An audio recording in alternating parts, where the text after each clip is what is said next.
Hey everyone, welcome to the Branch Podcast. We've been away for a lot of the summer, but we are so excited to be back today. For those who don't know, my name is Pastor Anthony, and I'm here today with Pastor Matthew and Pastor Chris, and we have a great conversation for you today. We're going to talk about the tension of faith, confidence, doubt, and failure, and really look at this journey of faith that we're all in together and how there are moments of ups and downs. And so we hope that this conversation will bless you and encourage you, and we're so grateful that you tuned in. Well, guys, welcome back. It's been a minute. Yeah, it is. Summer's been a little bit weird as far as schedules go, huh? Yeah, we snuck one in a few weeks ago, but yeah, it's been good. Yeah, other than that, I think it was like 4 or 5, maybe 6 weeks. May. Prior to that. Was it May? The end of May, and then we did one in July, early July. Man. Now we're back to it. Well, I'm excited. I'm glad we can get back together to have our discussions. And I figured, in keeping with the topic we're going to discuss today, I wanted to ask the question, what is something that you guys feared as a child that now you look back on and you think is somewhat silly or maybe even humorous to you? And I'll tell you, I had a disproportional fear of being kidnapped as a kid because my mom so ingrained in us stranger danger. I mean, I was just convinced I was going to get kidnapped multiple times in my life. Like, it was just such a rampant thing. And I've heard that the guy who did America's Most Wanted, one time in a speech made a quote where he said, like, something like 1 million children a year or something like, or 100,000 children a year. Like, he threw out some number that they're kidnapped each year. And that number was like so crazily off. Like, it's like it was not 300 accurate. kids. Super inflated. Yeah, and so like it created this panic in the nation. And so I just remember, I mean, literally like having that stressed in my mind. I remember as a kid having dreams about being kidnapped. If like we were walking on the street and a car slowed down, it was like, oh, here it is, finally. This is my moment. Yeah, so that's one of them. The second one is, as a child, I was like afraid of the dark, but I have to be honest, even as an adult, I still don't love the dark. Like, in the sense of, I still find there's a creepy element in some places, not every place, not all darkness, but there is just still times, like, I find, like, our building, I find it when it's dark, there's just so many places someone could be. Someone's just going to jump out. Yeah, and I don't love it. Our old building was even worse than this building, because our old building creaked. So you'd be walking in it, and you would just, I don't know, it just felt like people were in it. I didn't like it, but yeah. I was afraid of armed robbery as a child. That is oddly specific. I was just always afraid someone was going to come in and rob us, like at nighttime. So I don't know why or whatever triggered it, but I was always definitely afraid of like somebody coming into the house at nighttime. And so, like, we were talking about like the ways the ways in which we sleep. Like, so when I was a kid, my grandma made me a teddy bear. So I always slept inside, like by the wall, teddy bears on the outside, and I pulled covers up to my head, like above where I could not see out, because it would always just creep me out that I was afraid I was going to turn around and somebody was going to be standing there. And so, like, that was... So you had, like, an ongoing fear. Yeah, through most of my childhood. I was say, both of you guys sound like you had traumatizing childhoods. Yeah, we did. Now I'm like, I dare you. Come on, come on into my house. Now he has Cassie sleep between him and the door. Yeah. So she takes it. You just quote Dirty Harry. Yeah. Oh man. Mine was a little bit like some of the things you guys mentioned. So I was a little bit afraid of the dark. I mean, I remember as a kid, our bedroom was upstairs, and then so there was actually 4 bedrooms upstairs, all my siblings, and I think there was always something creepy about. We had like the overhead hallway light. And it was always a big thing, like you had to turn the light off, before you come down. But there was always just something creepy, especially when my siblings' doors were open to their rooms, just looking into these black rooms. And then I would turn the light on. And I remember every time, like, I would basically jump and sprint down the stairs, like, as quickly as I could. Because it was that idea, like, someone's going to jump out right at that moment. The other one for me was, and this is really funny because I even told you earlier today, like, I'm not very squeamish. But when I was a kid, like, blood in general just freaked me out. So, like, I had cousins, like, they were pretty rowdy, grew up with them at my grandparents. And they used to, like, make fun of me because if someone would get, like, a scrape on their knee, it just really freaked me out. I don't know what it was. I don't know if I have some repressed, traumatizing memory where blood, something happened and it freaked me out. But for the longest time, if I saw blood, it just really really worried me. So The darkness thing. So my daughter is like just tough as nails. Like she always has been in her life. I mean, like to the point where like even to this day, she can just go outside when it's cold out without a jacket. Like she's never, even as a little kid, I'd look out the window, she'd be playing in the snow without a jacket, and I'd be like, Nora, you got to come in and put on a jacket. She's never been afraid of bugs or whatever. But I remember even as a little kid, she was not afraid of the dark at all. So we have a 2-story house, so like our basement's in the bottom. And I remember one time it was like someone left something in the basement, and she was probably 5, and she was like, I'll go get it. And like all the lights in the house are turned out at this point. And she ran all the way downstairs, not even turning lights on until she got to the basement, flipped the light on, got it, came Just back up. unfazed by it. And I remember I was like, my 5-year-old is tougher than I am. Like that, you're like, I wouldn't even have done I that. would be flipping on lights all the way downstairs. Oh man, that's funny. Well, some things you grow out of, and I guess some things not as much as you'd like to No, say I that just you carry did. a gun at all times. I'm actually still equally afraid of the dark. I just have a firearm. Well, I'm going to jump into our discussion today. So got the opportunity to teach this last Sunday, and for those who weren't there, it was on the story of Jesus and Peter walking on the water. And I was mentioning to you earlier that one of the cool things of preaching is you get to really do a deep dive in reflecting on what's going on in the scriptures and some of the theological implications. But really the story, there's lots of different things going on. Jesus sends the disciples forward knowing full well that they're going to face resistance. And I mentioned, commentators would say they battled 9 to 11 hours. Like they're fighting against the wind. And so Jesus sends them into that, and yet Jesus then eventually shows up. There's all kinds of crazy things that happen, one of which is kind of the focal point of the story. The disciples are terrified. Jesus shows up. They think he's a ghost, but then Jesus ends up calling Peter out onto the water, does this amazing miracle, and yet moments later, Peter begins to sink. And then even in his sinking, Peter cries out to Jesus, and Jesus quickly, it says he immediately reached out his hand to rescue him. And there's lots of implications of that, and I kind of just wanted to talk deeper about it because I think this story gives us such a great snapshot of what the journey of faith really looks like for the average everyday Christian, right? We were talking earlier, sometimes people who have grown up in churches that are always talking about the kind of triumphalistic idea that, we're victors in Christ. And while there's some elements of that certainly are true, it seems to ignore the tension of the journey of faith that we're on in that, yes, we have faith in God and confidence in God, but there's times where we have fear, and there's times where we have doubts and insecurities and uncertainties, and there's times where we fail and we falter. And what do we do in those moments? And so I think the story is beautiful because it hits on a lot of these different topics and components that we see show up in our own faith journey. So I just wanted to talk through some of them. The first is one of the big things in this passage is Jesus really showing his lordship over creation. And I just want to talk about that. How does that shape our identity of Jesus, right? We talk about certain components of who Jesus is in the church. But thinking about his lordship, particularly over all things, over created things and over seen and unseen things, how does that shape our understanding of his identity and even the way that we relate to Jesus?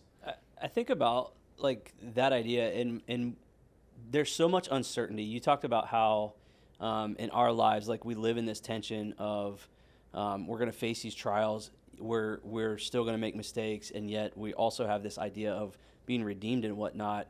Our experience is one of uncertainty in that place. And so when we live in a place of uncertainty, it creates a lot of turmoil and chaos for us. It creates a lot of anxiety and a lot of fear. So when we think about Jesus as Lord and Lord over the elements, Lord over the cosmos, Lord over demons, and like pretty much anything that would threaten us, he is in control of. And so like to have that thought of Jesus really that is the thing that should bring us peace in the midst of this turmoil, in the midst of this tension, is that when we're not, Jesus is. When we aren't in control, Jesus is able to be in control. And so I really feel like this sense of lordship really is the peace that should hit home for us to give us the peace and the hope, even when our lives are still in chaos and turmoil. Yeah, I'm basically going to echo the same thing. I think the story in and of itself, like throughout the years, I've always thought it was kind of a strange story because, like, what's the benefit of Jesus walking on water? Like all the other miracles, for the most part, there's either a very obvious immediate benefit, like feeding the 5,000, feeding the 4,000, healing, casting out demons. Like it's so obvious. You go, man, there is immediate benefit to that. Even in the other stories of Jesus calming the storm when he's in the boat taking a nap with them, you go, well, I can still literally and also figuratively understand the storm. The walking on water part has always felt like that was a weird thing to do. Like what was that? Was that a flex? Yeah. But I think where it brings peace to my heart is I think there's always the Bible and Jesus interaction. There's always going to be somewhat of a limited element of examples of what Jesus did, that there's the potential that we could look at our situations in modern day and think it somehow falls outside of God's power because it's not specifically mentioned in Scripture. Like you're going to get foreclosed on your mortgage. Well, there's no scriptures that I'm aware of that talk about a mortgage, right? Sure. And so like there could be something that falls outside of it, and it almost to some degree is Jesus just really perfectly and powerfully illustrating his lordship, where he's just like, guys, here's a thing that defies the laws of nature, defies logic. I mean, it's so outside of your realm of understanding. I'm going to do this so that in the future, when you face something that I haven't specifically walked with you through, you can remember this, look back and go, he walked on water in a storm. And then calmed the storm. And even allowed Peter to walk on water in the storm. So like you look at that and you go, okay, that's Jesus. Not in our sense, it would be an arrogant posture, but that's him flexing in a redemptive way to say, understand this, I am God. I'm God over all. And so I think that's the point of it. We can look at it and go, this should absolutely bring us peace because of what he's able to do. Because if he's able to walk on water, he's able to calm any storm. Even this morning when I got done working out and I was doing like my normal like prayer walk around our property here at the church, I was just thinking about my own life, and I was honestly thinking about your message. I listened to it yesterday, but I was just like processing in my own mind, and I thought, all of those things that Jesus did, why do I ever doubt? Because I'm facing stuff in leadership as a church. I'm thinking of all the things that we've never gone through as a church, that we're about to launch a Logan campus, and I'm like, I hope people show up. I'm thinking things like that in my mind, and I literally had this moment where I went, why would I even think that? Of course they're going to show up because the God who called us is faithful. And I had that moment where I was thinking about him even walking on water, and I'm going, what? I don't even need to worry about it. So like even in my own personal life, it gave me that peace this morning to go, I don't need to worry about it. Yeah, absolutely. I think one of the things I mentioned is it's this humorous contrast, right? Because like when you find out, and actually in my study, I had always, and I mentioned it, but I'd always kind of glossed over the fact that they literally had been fighting the wind and the waves for hours. That was shocking to me when you said it, honestly. Yeah, but when you actually look at what's happening, that he had dismissed them and told them to go ahead in the evening prior, it's this humorous contrast that they've had hours to get a head start on Jesus, and Jesus just walks on water and catches up to them like it's no big deal. They're fighting. He's not having any issue at all. He's walking. They're 12 of them battling together in a boat. So there's this humorous contrast. But even the other part that you talked about where like he had done all of these other things and it seemed like there was a purpose to it.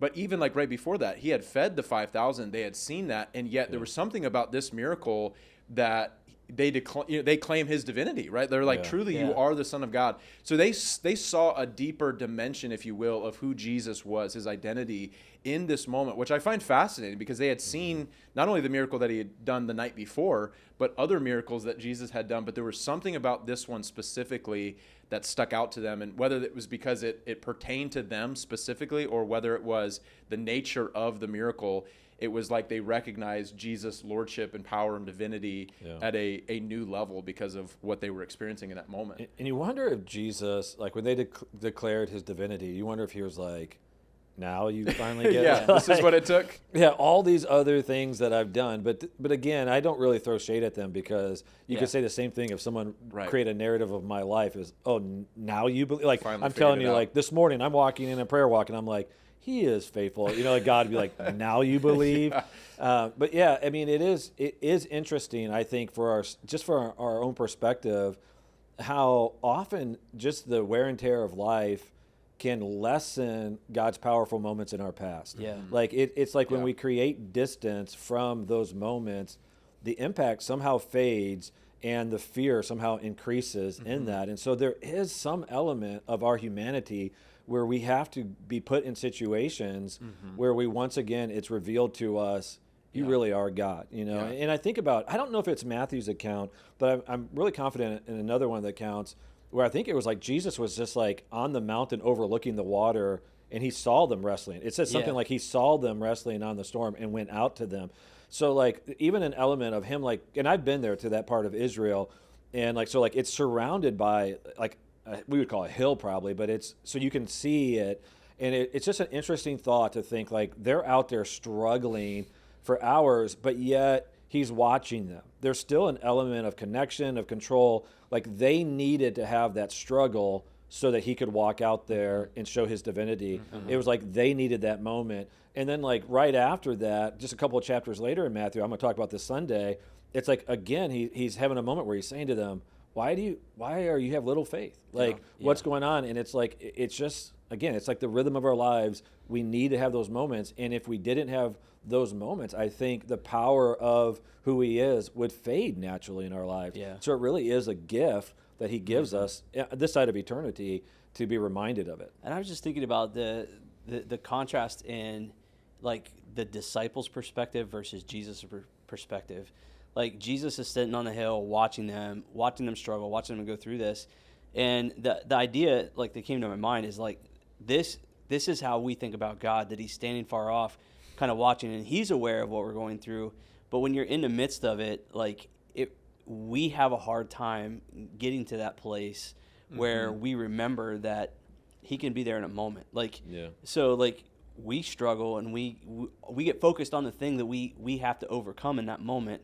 And it's really easy to go like, oh, I don't see him standing around here. Or in the story where he calms the storm, he's asleep. He's not even paying attention to me. And we get in that place where we just like, I've got to take care of this myself.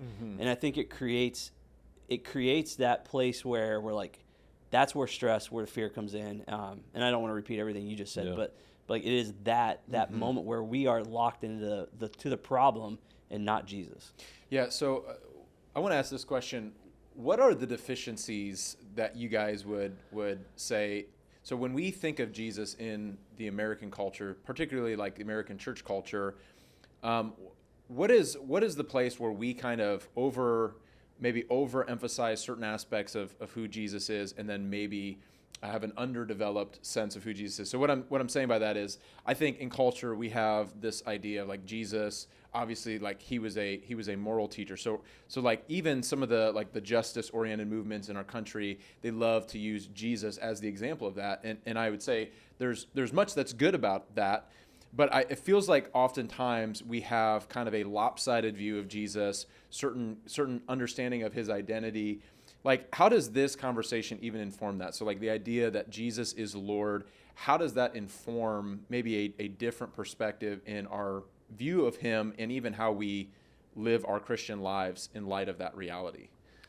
Yeah, I think the struggle is, I don't think when we have an incomplete or an ignorant perspective of Jesus, my experience is more often than not, it doesn't come from an evil place in the sense that people are intentionally trying to create a distorted view of Jesus. I think there are just some elements of who he is that naturally connects with our personalities and our perspectives and our nature. I think the challenge is to open ourselves up to the other parts that we don't naturally receive and are more difficult. So like we stress this quite a bit. Actually, this podcast has kind of came from this conviction, is that there is so much nuance to faith that a lot of the topics, I think people are better served to hear people have a discussion about it, where you're coming at it from multiple angles, because I think we'll naturally focus on one. So like I even said this recently in a sermon where I said, I naturally, when I'm talking, I emphasize this side of eternity.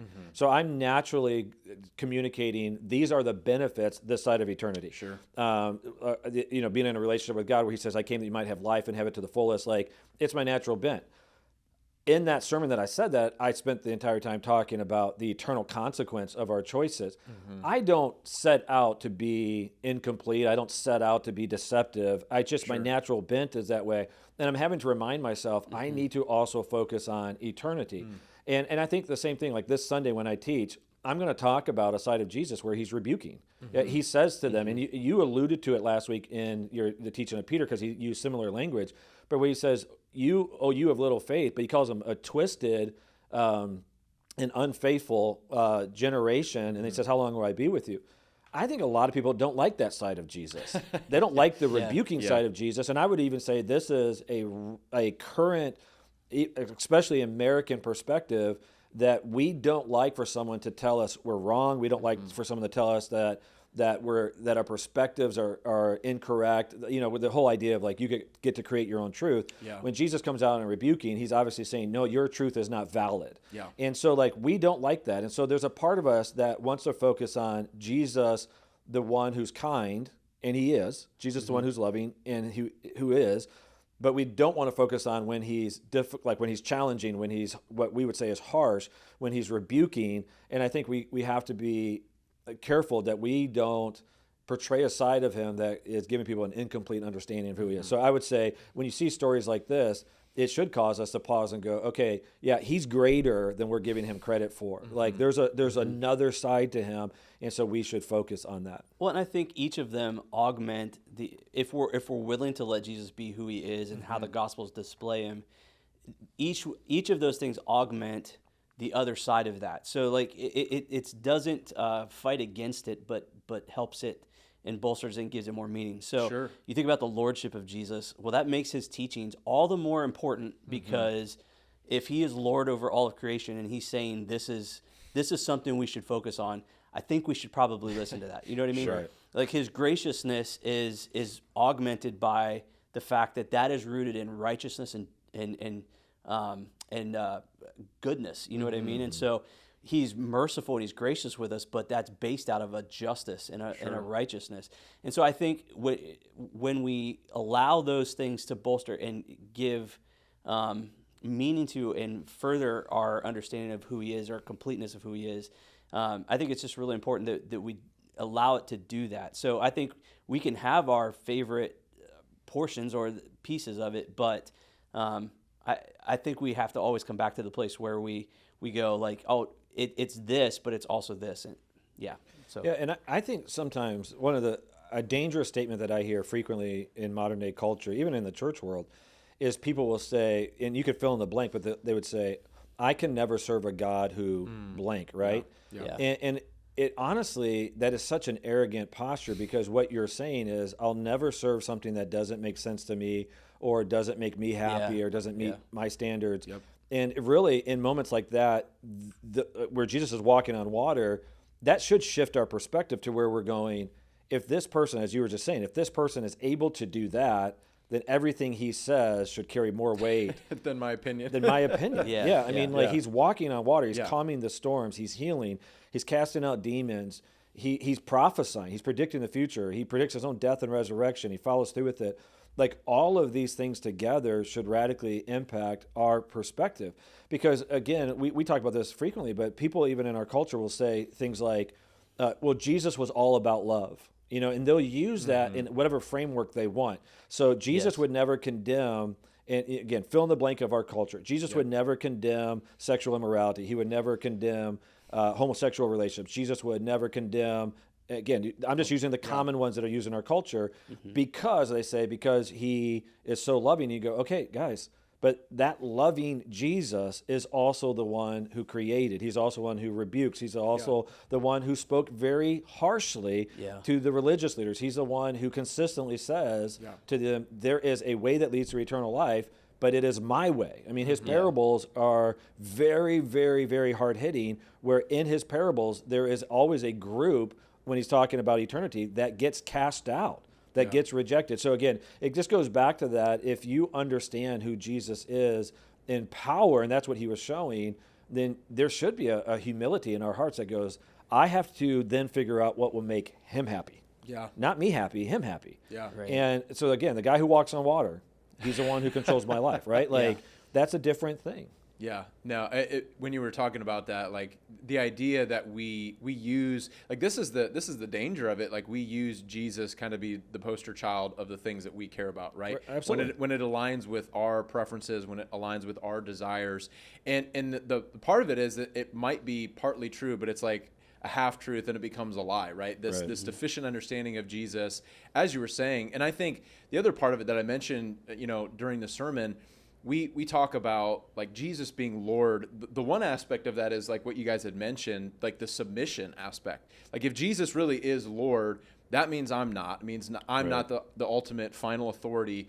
And that should really respond in two ways. Number one, it is submission and obedience, right? I need to listen to Jesus and do what he asks of me.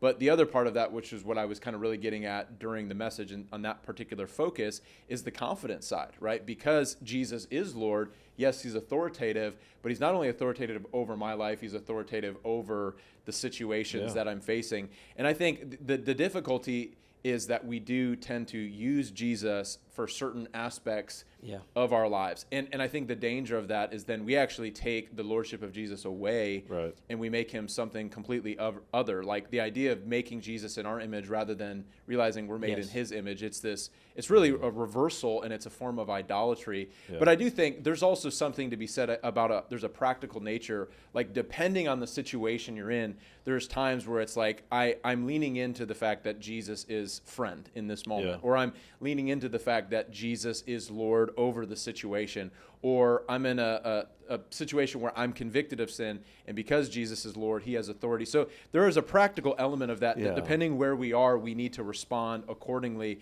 But I think it's important that we don't silence certain aspects or characteristics of Jesus that suit our own desires, and I think that's the potential danger of our society. 100%. I mean, like we're all parents. Like there are times your kid is hurting, and they're coming to you as dad, right? And like you're holding them, but in that moment, if they also started back talking you, you're like, no, that's not appropriate. You know, like that's not. You're going to have to correct that. You're both and you're those things, and then we'll hear people in our culture that will say things. I think they mean it as honoring, but they'll say, you know, I just really think he's a good teacher, and you're like, wait, hold on, just pause for a second. I mean, to quote your homeboy, like, he's liar, lunatic, or Lord, right? Like, C.S. Lewis, for those that don't know. People are like, who's your homeboy? But there really is some value to that is you're saying you think he's a good teacher, but that good teacher walked on water, and that good teacher actually didn't claim to just simply be a good teacher. So and accepted worship. So like if you're saying he's a good teacher, he's actually not a good teacher if he's lying the entire time. And so like it is, I think, again, the walking on water that gives credibility to his teachings, because anyone can say I am Lord. Anyone can say I'm sent by God. Anyone can say all those things. It's a different thing to say that and then walk on water. It's a different thing to say that, calm the storms and heal and to cast out demons and to show authority over the spiritual realm. So like, so those are the things that you can't pick and choose and go, he's just a good teacher. No, he's either Lord or he's not. And that's what those moments show us. Yeah, absolutely. Well, another part of this story that I kind of touched on Sunday is the fact that Peter responds in faith, but he's really stepping out of a place of fear, right? Like the disciples, it's very clear, the disciples are terrified. There's a lot going on in the passage, not only the wind and the waves. They see Jesus, they think he's an apparition. There's all kinds of spooky vibes, as we might say, going on in this story for them. And so Peter makes this incredible statement, right, to Jesus, where he basically says, Lord, if it's you, call me to come out on the water with you. And Jesus does. But one of the things I wanted to talk about is really just the nature of faith. Again, this is one of the tensions that we deal with in following Jesus, in taking steps that are oftentimes unknown to us, not unknown to God, but unknown to us. And so they feel uncertain, and we deal with doubt and fear and all that comes with that. And so what are the ways that fear can serve as a barrier to our faith, but also as a potential opportunity for deeper trust in God? Because I think one of the things I was trying to illustrate is that it can be both, and oftentimes we talk about fear as if no one should ever be afraid, Christians should never fear.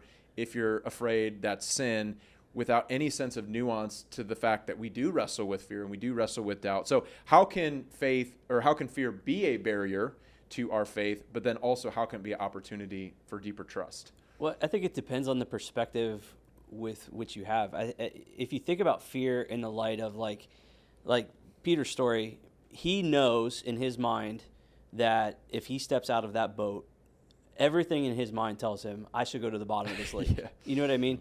Like, so his fear in that moment is, if I step out, like, I know, like, I'm gonna die. I'm gonna sink. And so fear in that moment has the opportunity to speak to him and say, like, this is the reality of your situation. And so for all intents purpose, I butchered that, man. I always screw it. Intents and purposes. For that, he should not have stepped out of that boat. But the difference is, and where fear, I think, can be a positive thing and maybe reverse that, is he also feared a man who was walking on water. And like Proverbs goes so far to say that the fear of God is the beginning of wisdom. And essentially, and I don't know that we would look at it, I don't know that we'd term it as fear, but that would be what it was. You have this one who is walking on water says, "Come to me." And instead of giving to the fear of what he naturally knows, he decided that I'm going to fear you instead. And so he took the step out of the boat. And so I think stepping out of the fear aspects, and I don't want to lose the question that you asked, but he is even able to take that step because he sees Jesus doing it. And so, like, I think if Jesus isn't walking on water, I don't think he steps out of the boat. You know what I mean? But because Jesus is able to do it, because he sees his Lord, the one that he believes, the one that he fears, the one that he knows, command him to come, he takes that step. Yeah. Yeah, I think fear, more often than not, is a very good thing, and we need to understand that. The vast majority of fear in our life is a good thing. Sure. The only time it really gets unhealthy is what we would call phobias. Yeah. So, like, most fear is a good thing because it's reminding us or alerting us of something that could potentially harm us. So we have a healthy fear of fire. So like we don't want, like, and I've used this example years ago when I've taught, even specifically about the idea of fearing God, but like, so healthy fear of fire is, I'm not going to start a campfire in my living room, right? On my wood floors in a house made of wood, right? Like, because the house burns down. But also in the same moment, I'm going to use fire in my pilot light because I like hot water, right? I'm going to use, if you have a gas stove, you're going to have flame in that, and potentially in other places. Mary and I have fireplaces in our house. We love real fires. So like, in the proper context, fear allows us to properly utilize things that have power. Power to hurt us, power to help us, and to bless us. It's the same concept. Is a healthy fear, you don't run with scissors. A healthy fear, you don't play in traffic. Like, these are all good things. Where it becomes a phobia is where you have an unrealistic, unhealthy fear that now grips you from experiencing something that could be beneficial to you. Yeah. So, like, even, I mean, you have a fear of snakes. I have a fear of claustrophobia. I don't know if you've ever said your phobia. Do you have a phobia? I don't think I really have a phobia. I definitely don't. Like, what claustrophobia, I'm not a huge fan of. Yeah. Tight spaces. So those things can be hindering, right? Like, I've had times where I've got on elevators and too many people have gotten on the elevator with me, and I've had to get off. Like, where I'm like, you guys need to get out of my way so I can get out, or this is going to get really crazy. You know what I mean? Where I'm like, I'm about to start panicking. I couldn't get an MRI one time. I delayed. I ended up getting it because, I mean, they put me into that machine and it curled my shoulders, and I was like, the lady was like, "You okay?" And I was like, "Yeah, no, I'm not okay." And she like pulled me out, but it's like, again, those are unhealthy fears. So I say all that to say is what Chris was talking about is what Scripture tells us is we do have a healthy fear of God. The healthy fear of God is, I don't want to violate God. I don't want to violate His commands. I don't want to disobey Him because, one, He's holy, but there is a consequence to it. Yeah. And that's a part we don't like to look at, but He disciplines those He loves. And so, like, what fear does for us is it allows us to have a proper understanding of the risk we're taking, but in faith, we should overcome that. Because here's the thing, if we don't have fear, then our faith never grows in a decision. Yep. If God calls us to something and there's zero fear, then there's not an increase in faith because there's no risk in our minds. Yeah. So that fear is a good thing. So like you said it quite well in the message, is I think sometimes we feel condemnation because we have fear. It's like, you shouldn't feel condemnation because of fear. You should feel conviction if you disobey. But the fear itself is not a bad thing. So I think in those moments, that's a powerful moment when you have legit fear and then you look at God and say, but it would be worse to disobey Him. And so, like, yes, there's risk. There's risk to my finances to obey God, like your story. There's risk to go to a city I don't know a single soul. I don't have a job. It does not make sense. It's illogical. It's foolish apart from God.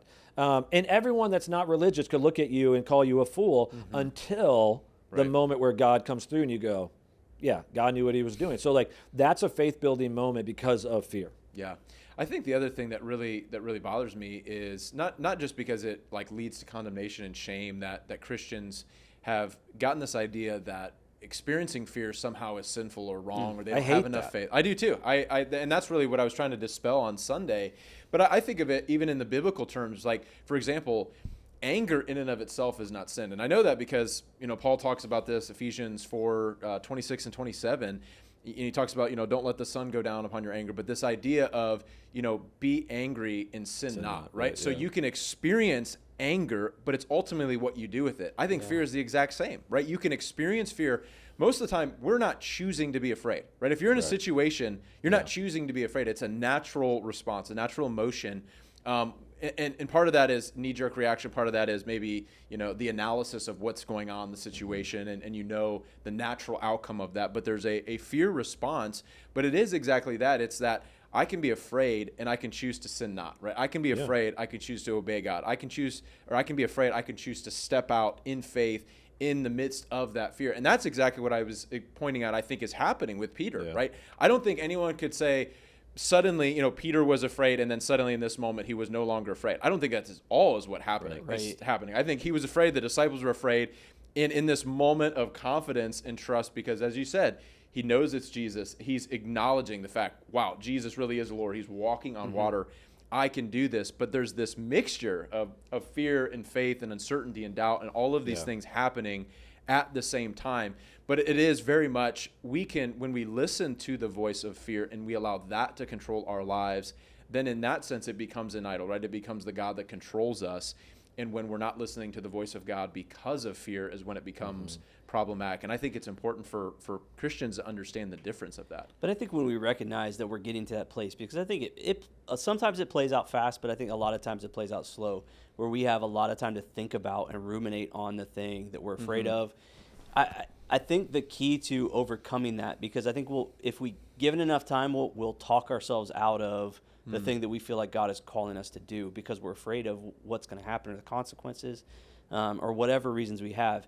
But again, it comes back to the perspective that we have, and I don't want to jump ahead of the questions that I think that you're going to get to here, but the whole fact that Peter takes that step and he is obedient because he sees Jesus and because he sees Jesus doing it. You know what I mean? And so if we are going to live our lives in a way where we overcome the feeling of fear, because I think it's real, and I think it can be overwhelming for people at times, but the only way through that, the only way to respond the way that you guys are talking about, is to keep our eyes and our perspective set on Jesus. Yeah.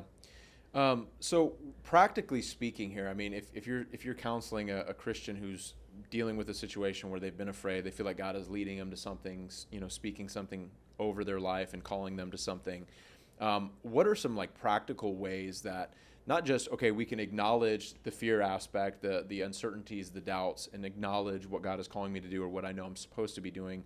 What are some practical steps that you would encourage Christians to take to even be able to navigate that, in the sense that we're not bending our knee, so to speak, to fear? So are there practical things that we can do? What does that look like? How do we deal with that fear and make sure that fear doesn't become a barrier, but becomes an opportunity, as you were talking about earlier, really to trust God deeper and to see him move in more miraculous ways? I think faith only grows through obedience. And so the practical steps of it, I would say to them, is start taking steps of obedience, steps of faith, even on the small scale, and it will build that. I mean, in one sense, like a muscle. If you exercise it, it gets stronger. But I mean, when Jesus talks about, even to his disciples, I'm going to talk about this Sunday, but when he's challenging them, he says, if you have mustard seed size faith, you can say to this mountain, be moved. And what he's saying is, if you have authentic faith, then it can do the supernatural, because you're inviting a supernatural God into the situation. But whenever Jesus uses the illustration of mustard seed, because he uses that same illustration in other places, he's given the imagery of something that can grow. So he even talks about a mustard seed. When you first look at it, it looks like nothing, but you plant it, and one day it's a tree where it's so big that birds can nest into it. And so like he's given the imagery of mustard seed faith is not supposed to stay small. Mustard seed faith is supposed to grow to big faith. it at a small scale, it still can do miracles because you're inviting a supernatural God, but it's meant to grow. And that's what I would encourage people is you have to start taking steps. There's no way to grow your faith if you don't obey. So there is an element of it that is intellectual in the sense of, I think it's good to hear these stories. It's good to hear the story of Peter. Peter's story of walking on the water, I think the average person might look at it and go, like, oh, that's an unfortunate story. That's the story of Peter's failure. And I would go, I don't know that I would say it that way in the sense of there's two people in the history of humanity that have ever walked on water. Peter's one of them. Yeah. Right? The second part about it, though, is Peter, in that moment where he lost sight, like in his fear, whatever it was that caused him to start sinking, he cried out to Jesus and Jesus rescued him. Yeah. So his experience is, he called me on the water, I walked on the water. Yeah. When I lost faith, or however you want to say it, I cried out to Jesus and he rescued me. Those are two faith builders. Yeah. The failure is not the big part of that story. It's the faith building side. Right. Yeah. And so I would say to someone, take that step of faith, whatever it is, whether it's something like serving at church, going to a connect group, witnessing to someone, inviting someone to church. I mean, these small areas, but grow in it. You hear something on a Sunday teaching and the Holy Spirit speaks to you, respond to that. And I don't have any other thing to add except just to say, you will never grow in faith and learn to persevere through fear until you do it and allow God to come through, and that's what builds it. So I would say this, and I mean this with zero exaggeration. I am perpetually in a condition where fear is creeping in my life, perpetually as a leader. And I hope that doesn't discourage anyone, but being the lead pastor of a growing church, I am perpetually have just like under the current is all the things that could go wrong, all the stresses. And the reason I'm able to continually push through and to go to that next season of faith, the reason we're about to have a campus is because of all of God's faithfulness in the past, where I go, yes, be honest with you, I have fear. There's unknown, and it makes me uncomfortable. 2 nights ago, I woke up at 3 in the morning. It was my first day back from vacation. I woke up at 3 in the morning and immediately went to all the list of things right now I need to resolve. I didn't go back to sleep because my brain was just like, let's go. And so again, but what do? I go, you've been faithful, God. I have to do the prayer walks where I think of the stories, right? And I'm reminding myself. So I would say there's an intellectual part to it, but until it becomes action, it's just not going to grow. Yeah. Pastor Jonathan, a couple weekends ago, said, when you don't have the faith, like, let us be, and he was referring to the community, the body kind of together. Let us be the ones to have faith for you.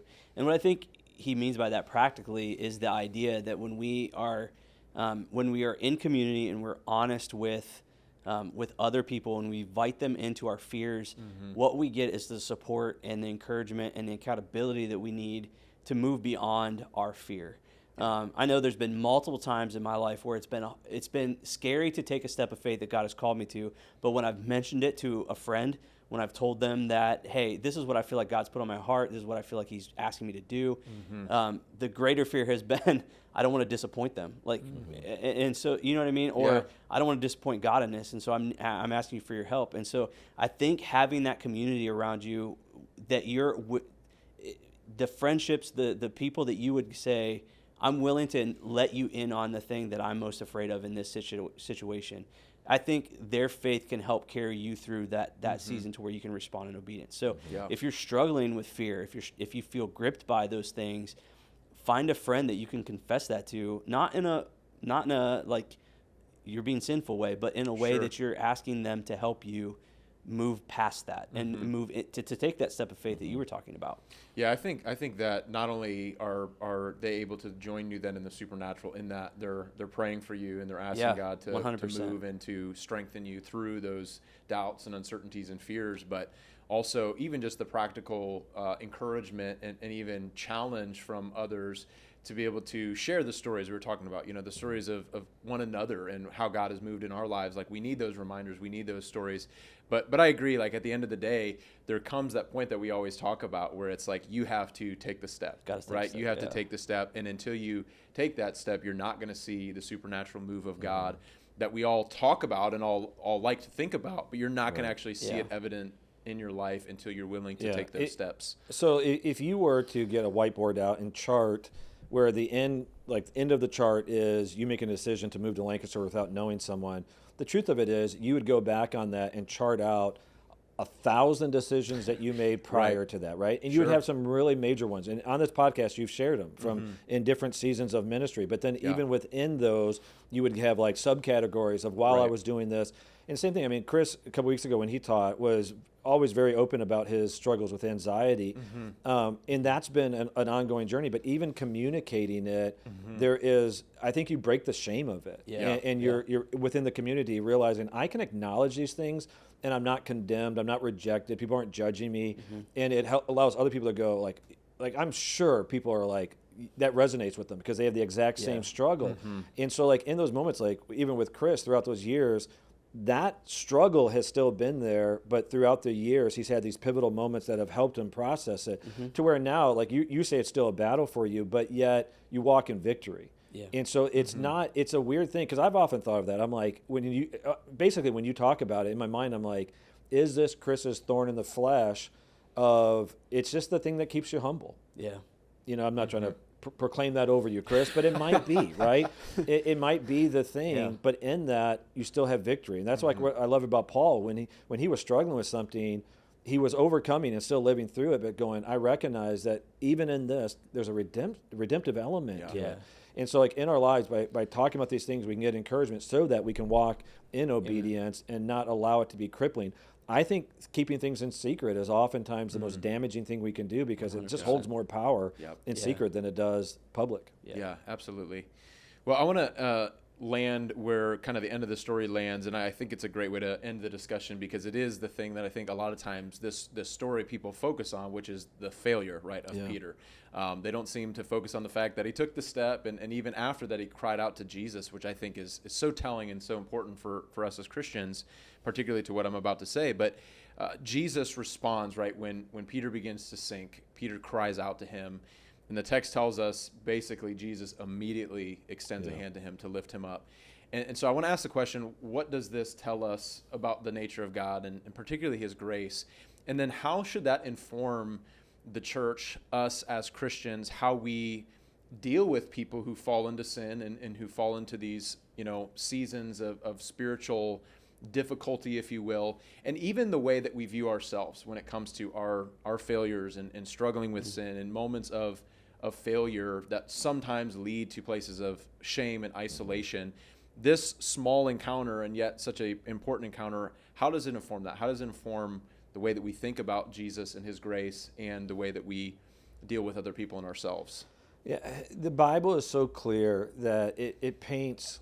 This is what's remarkable about the scriptures. I would say every other concept of deity found in the world, what I would say all the other false religions, there's an element of the deity being annoyed by people, frustrated with people, an uncertainty even in eternity. So like even some of the major, I would call them false religions that have broken off from Christianity, Jehovah's Witness, Mormonism, they're very works-based. There's an uncertain level about eternity. Islam is the same way. There's not like a guarantee. Then we have Christianity, where if you're making up a religion, you're not making this up because it's painting a picture of a God who is so loving that he constantly gives grace. And that's an example.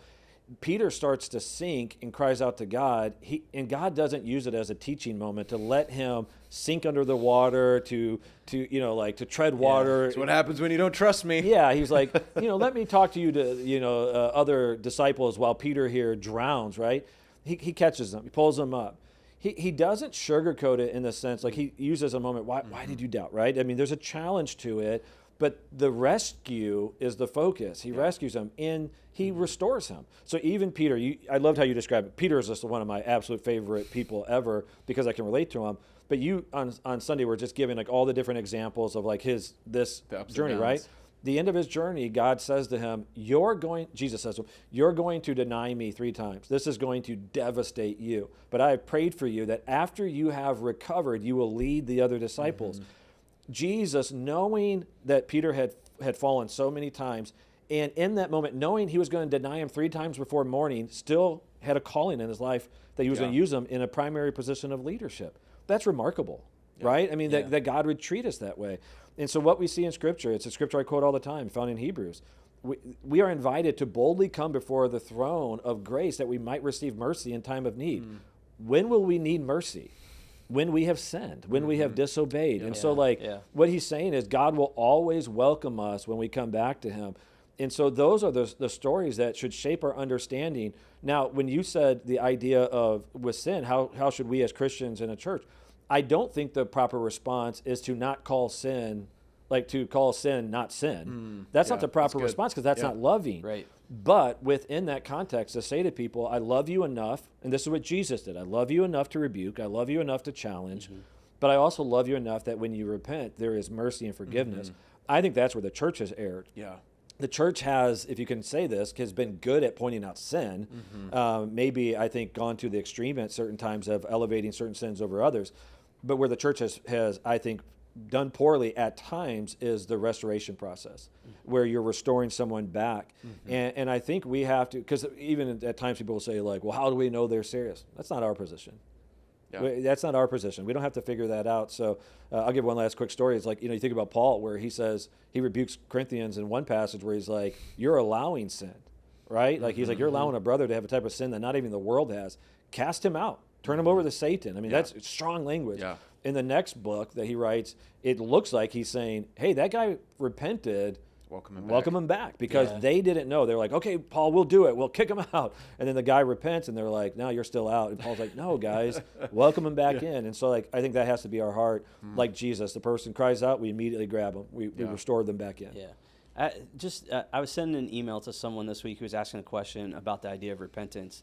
And I was doing a little, like the article that I had read on it just kind of brought the language back that's used in the Bible of this idea of turning around. And what it made me think of even with Peter in this moment, was the instant that he cries out. He sinks, but the instant that he cries out, Jesus is there. And this is the posture of our God, that the instant that we realize, oh, shoot, like I've messed up, like that is repentance. The instant we do that, we are turning around, and who is there to meet us? Jesus. Not with condemnation, not with frustration that we haven't got it right yet, but his eternal posture is one of, if you will turn to me, I will rescue you and I will save you. And so we live our lives in this constant, we mentioned it early on, we're in this in-between place where we still mess up, we still are fearful, we still have all this turmoil going on inside of us, and yet when we realize I've turned the wrong way, and we stop and we go, he's right there to meet us. Yeah, absolutely. I just think about so often in the church, we see these extremes of, you'll have people that are really harsh towards other people, right? Like they're the ones that are picking out sin in others with a fine-tooth comb, and yet don't see the stuff that's in themselves, right? And then you have the reverse. Like I would say, and you guys can weigh in on this, I oftentimes feel the opposite. I feel like it's easy for me to be gracious towards other people's sin and shortcoming, and really, really hard on myself. And where I could speak to someone who's dealing with shame, and yet simultaneously, like, I don't let myself off the hook. And so I think there's a nature to this where it should level out both of those, right? That those of us who are willing to give grace, it's like that's incredible. And I love what you said. I do think it's so important that we acknowledge what we're not talking about here is loosening the reins on sin. We're not saying that at all. But when someone genuinely has repented, acknowledge the wrong they've done, acknowledge their desire to be restored and to serve God, to be forgiven, all of those things, that we should be compassionate. We should have a heart of grace in the same way that Jesus exhibits that right here, right? He doesn't hold it over Peter's head. Yes, there's some serious questions being asked there that should oftentimes happen in pastoral conversations. What happened? Tell me about it. Why did you make that decision, right? Those types of things. But we should be quick to show compassion and grace with others, as well as those moments realize that the gospel is still for us, that the good news of God's grace is for us as well. And so there should never be this disparity of where we let ourselves off the hook and not other people, or the other way around, that all of us are in the same boat in the sense that in this journey of faith, it's not a question of when, it really is a question of, or if, opposite of that, not a question of if, but when. Like we're going to have those times where we feel like we're sinking. We're going to have those times where we're uncertain. We're going to have those times where we fall, and we need to be Peter in those moments where we cry out to Jesus and experience the grace that only he can offer to us. So it should very much shape our theology as a church and the way that we address those things and the way that we are redemptive. And you mentioned this, but I think sometimes the church has looked almost like the culture in that, I know we've all talked about how annoying the cancel culture is. You know, like when someone dies, it's like we can't even grieve them as a human being because we love to pull out all the dirt, everything wrong they ever did. And it's like, God forbid we as Christians ever be those people when God has so richly shown each of us grace, and we're reminded of those moments even in stories like this. Yeah, I was about to say, I think at times as Christians, we almost start to buy into an idea of like prorated grace, that the longer you're a Christian, the less grace you get. And you see that because like I do think if someone just comes into the church and they are just far from God, they come in and there's a lot of ignorance in their lives, there's a lot of brokenness. There is mercy that's typically given, like, oh, they just don't know better, right? Like, Sure. And I remember years ago, when I was in Detroit, we had a guy that was across the street. His kids came to our children's ministry and literally lived across the street and diagonal from the church, and he was a drug dealer. And he listened to, like, at that time in the summer, we'd have our windows open at the church. He could hear the music. He was feeling drawn. Eventually, he gets saved. When he gets saved, he starts reading through the Bible. It was like the most beautiful thing. He would stop by, like literally come to the church, knock on the door, and we would open it, and he'd be like, hey, did you know in the Bible it says this? Like, it was like new to him, right? But at the same time, the guy was like, there were still things he was doing. He still cussed at times. Like, there were just things that were, about his life. But we were just nothing but mercy because you're man, he doesn't know better. But if you see most churches, give that guy a certain amount of time, whatever it is, 5 years, 10 years, and it feels like that mercy goes down. And that's how we treat other Christians, so that when a Christian fails, there's a part of us at times that have the temptation to go, well, they should have known better. And the problem I have with that, because I think in some parts there's some truth to it, but the problem I have with it is you look at Jesus and how he treated his disciples. If there was ever a group of people who should have known better, it was the disciples.